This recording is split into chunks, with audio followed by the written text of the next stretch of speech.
अर्जुन के जीवन को अब कई महीने बीत चुके थे। वो अब पहले जैसा बेचैन युवक नहीं रहा। उसका चेहरा शांत था, उसकी आंखों में विश्वास की रोशनी थी, लेकिन एक नई उलझन फिर से उसके भीतर जन्म ले रही थी। वो अब जाग चुका था, समर्पण समझ चुका था, पर अब सवाल था, मैं इस प्रेम को संसार में कैसे जीऊं? वो रोज सूर्योदय से पहले उठता, गंगा किनारे जाता, ध्यान करता और AUM नमः शिवाय जपता। पर एक दिन जब वह ध्यान में बैठा था, उसके मन में एक विचार आया, अगर प्रेम देना ही जीवन का अर्थ है तो मैं किसे दूं? क्या सब इसे स्वीकार करेंगे? यह प्रश्न उसके भीतर गूंजा और उसी रात उसे फिर वही पुराना बरगद पुकारने लगा।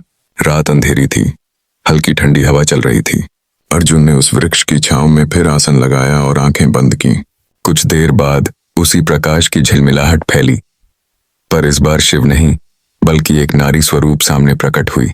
वो पार्वती थीं, शांत, गंभीर और करुणामयी। अर्जुन ने हाथ जोड़े। माँ, आप यहाँ? मैंने तो भोलेनाथ को पुकारा था। पार्वती मुस्कुराई। जहाँ शिव है वहां शक्ति भी है पुत्र, और जब प्रेम जागता है तो उसे संतुलन चाहिए। तुमने प्रेम सीखा, अब तुम्हें करुणा सीखनी है।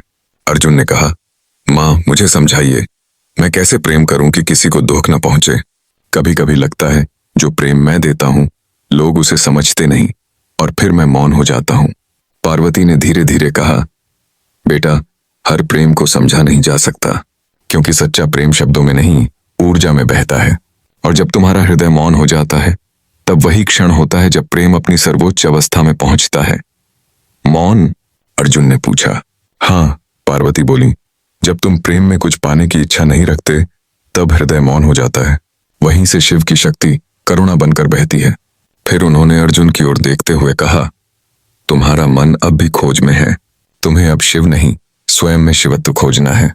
वो तब आएंगे जब तुम्हारे भीतर मौन प्रेम स्थापित होगा। और पार्वती का रूप धीरे धीरे विलीन होने लगा। हवा में हल्की सुगंध फैली, जैसे किसी ने फूलों की माला चढ़ा दी हो। अगली सुबह अर्जुन ने कुछ नया अनुभव किया। उसने महसूस किया कि उसे अब किसी प्रमाण की आवश्यकता नहीं रही। वो जो भी करता शांत मन से करता। उसने किसी को कुछ जताना बंद कर दिया। गांव के लोग कहते, अब अर्जुन पहले जैसा नहीं रहा, न गुस्सा न शिकायत। पर अर्जुन मुस्कुराता, क्योंकि अब उसका प्रेम शब्दों में नहीं कर्मों में था। एक दिन एक बूढ़ी औरत नदी किनारे गिर गई। अर्जुन ने बिना बोले उसे उठाया, पानी दिया, उसके पैर धोए।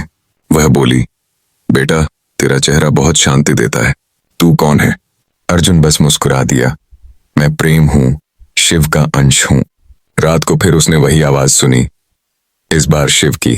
अर्जुन, शिव बोले, अब तुम्हारा हृदय मौन हो चुका है।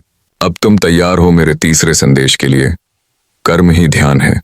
जो बिना फल की अपेक्षा के कर्म करता है वही सच्चा प्रेमी है। वो न सोता है न जागता, वो बस जीता है। शिव ने कहा, तुम्हारी पहली यात्रा थी आत्मा की खोज, दूसरी करुणा की जागृति, अब तीसरी है कर्म में प्रेम का अनुभव। जैसे मैं सृष्टि रचता हूं फिर उसे संहारता हूं, तुम भी हर दिन अपने भीतर नया जीवन बनाओ और पुराने को छोड़ो। अर्जुन की आंखें भर आईं। भोलेनाथ, क्या अब मैं आपके दर्शन पा सकता हूं? शिव ने हंसकर कहा, अब तुम्हें मेरी जरूरत नहीं अर्जुन, क्योंकि अब मैं तुम्हारे भीतर हूं।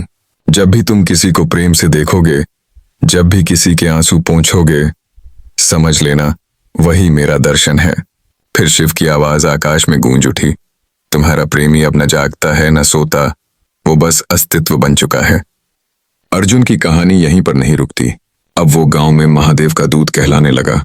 लोग उसके पास आते, कोई दुख में, कोई क्रोध में, कोई प्रेम के भ्रम में, और वो बस मुस्कुराकर कहता, अपने भीतर झांको, तुम्हारा प्रेमी तुम्हारे ही भीतर सोया है, उसे जगाओ।